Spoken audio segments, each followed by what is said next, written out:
Hey, good day everybody. I'm just going to do a quick update here as it relates to fungicide timing on corn, and I'm here in a thin area of the field just so because I could see an example of some bugs we're going to talk about, Japanese beetles, and so on is kind of the subject of today's talking points. Real quick here, fungicide timing or whether you should or shouldn't.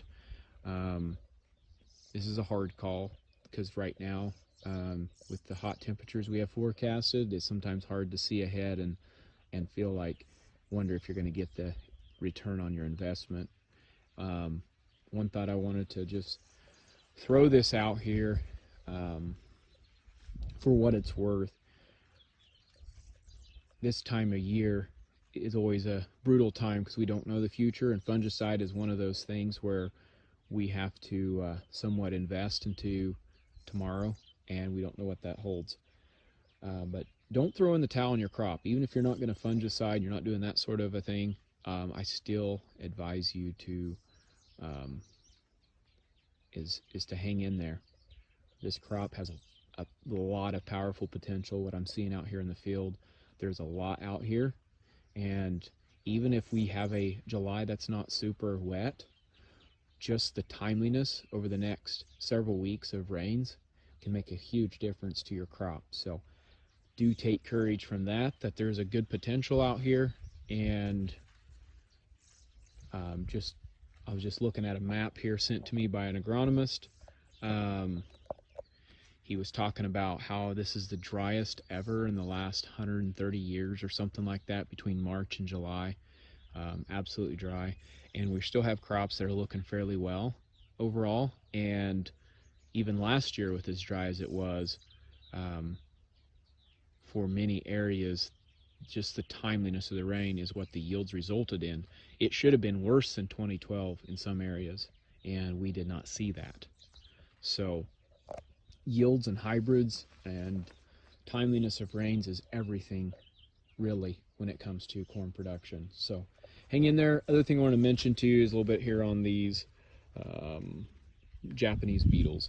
So, when we have silk clippings here, we can get really concerned, but I think the threshold from a university's threshold is like 3 per ear when it's less than 50% pollinated.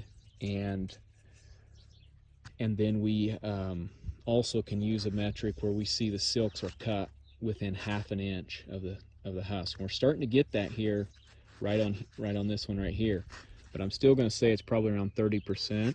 The majority of the silks are still intact, and this is an open area where they've probably bumbled their way into the field and landed in this open area here.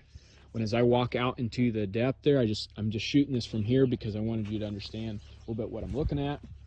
As I walk into the field where I'm past the inrows, it gets thick foliage, and I'm not really seeing anything as far as clipping or damage there. Doesn't mean it's not something to check, but just wanted to show you thresholds a little bit. Again, some of the telltale signs you're walking through, from quite a ways away, you can see this little bit of blackening where they've been nibbling on the tips and they've kind of died back a little bit. That's something, as you walking through, you can see that from a little ways away, that dark look, and that's been some past clipping there. Last thing I wanted to throw out, just as a caution, is the aspect of running insecticide. Do try to make the best decision you can, because there are times where you can throw an insecticide, and as hot and dry as we are, we can have mites out here, and that population could explode if we kill off all their beneficials that eat them. So just wanted to throw this little update out here for y'all today. Good luck. If you have any questions, just reach out anytime. Take care.